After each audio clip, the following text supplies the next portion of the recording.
It's spooky, scary skeletons tonight on Fucked Up Scary Tales with Liz. I really like skeletons. They always look cheerful to me.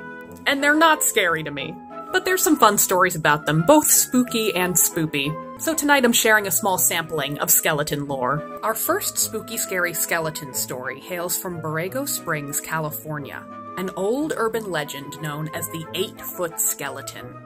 The common version of this legend is that the skeleton was first sighted by a man called Arizona Charlie. As far as my research can tell, it is not this Arizona Charlie who was a famous sharpshooter back in the day, but an old prospector by the same name, and probably around the same time, early 1900s. Charlie had camped out in Borrego one night, hoping to find a legendary lost gold mine. All night his burros were acting completely spooked, and when he got up to calm these good boys down, he observed a flickering light floating in the darkness. What in tarnation?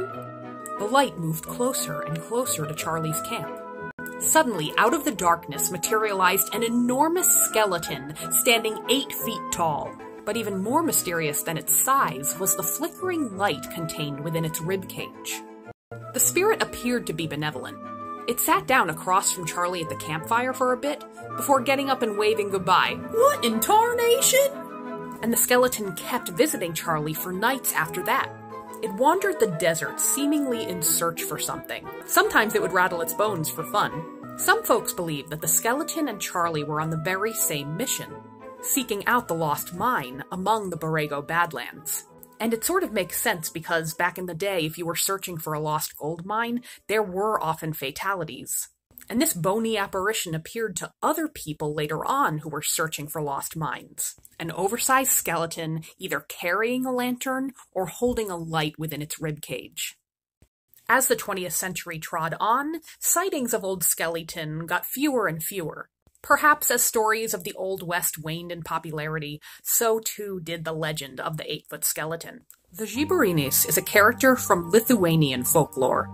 And it's gonna be hard to avoid the Ghost Rider comparisons, but let's try to imagine a world back before Marvel existed. Wait, did that time even exist? The Žiburinis is characterized as a skeletal figure with light emitting from it. Sometimes the light is emitting from its ribcage, but sometimes the entire skeleton is on fire, and sometimes all of its bones are phosphorescent. Most stories portray the Žiburinis as a malevolent spirit. It may have been wronged in its life and out for revenge. Sometimes it's characterized as the spirit of an unbaptized person or a person who took their own life. And some accounts portray the Žiburinis as spirits of the trees. He's a multifaceted spirit. But if it likes trees, it generally doesn't like people. Those who encounter the Žiburinis have nothing to look forward to. They may signify a turn of bad luck, or that you are in the presence of someone close to death. And if the Žiburinis is out for revenge, or you are asinine enough to taunt it or summon it, you will die from fright alone. Now you can save yourself from a Žiburinis. If you encounter one out in the woods, you may be able to escape it by extinguishing its fire, or you can get it to disappear by worshipping it and blessing it. He just wants to be appreciated. Unfortunately, there are no straight-up stories I found to tell about the Žiburinis in English, but as I showcase, there's some great art out there and makeup looks inspired by it. And wouldn't the Žiburinis be a fantastic Halloween decoration? Especially with one of those oversized Home Depot ones? Skeletons are one of my favorite Halloween symbols, but they have such cultural relevance all year round. For example, the Memento Mori motif in classic art, where artists stuck skeletons and bones into all sorts of paintings to remind the viewer, hey, we're all gonna die someday, so maybe live your best life now. Memento Mori literally translates to remember death. Anyway, I love a good skeleton in artwork, but I also love a good lady skeleton, like Mexico's Santa Muerte, aka the Bony Lady, and she is my kind of saint. Now, she isn't officially canonized, she is a folk saint, which is sort of like a saint that the people have deemed saint-ish. But she is the only female saint of death in the Americas, #girlboss. She's been condemned by the Catholic Church and evangelicals, so to me, she's doing something right.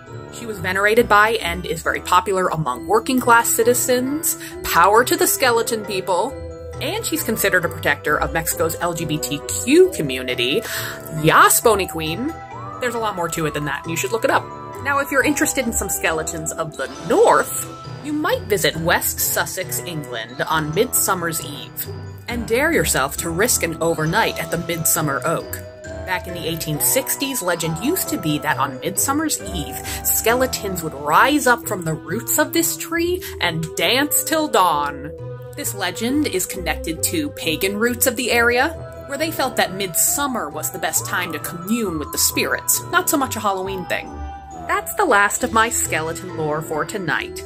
Though if you do become a supporter on Patreon, tomorrow my podcast is sharing an Irish skeleton story that is tons of fun. Here be more info on that. Thanks for watching!